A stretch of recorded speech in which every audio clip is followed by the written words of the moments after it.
Jana in Tine sta prijatelja.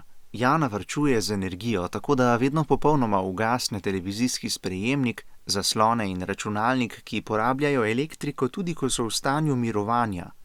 Tako zmanjšuje porabo energije in izpuste ogljikovega dioksida. Tine nikoli ne pusti teči vode med tem, ko si umiva zobe. Čeprav mu bodo na šolskem izletu ponudili plastenko vode, si rajši vnaprej natoči steklenico, kot da bi z odvrženo plastenko morali nastati novi odpadki. Tem se Tine ne more vedno izogniti, a ko odpadki nastanejo, jih reciklira. Jana zaradi šolskih obveznosti nima vedno časa za druge, a ko opazi, da potrebujejo pomoč, jim pomaga. Tako spoznava zanimive ljudi in poskrbi za dobro voljo.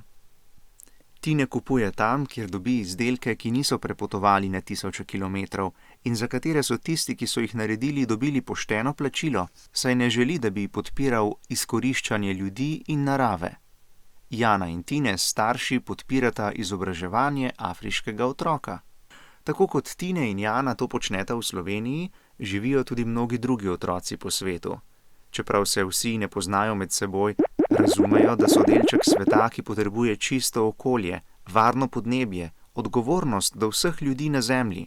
Torej, vsako posamezno dejanje šteje.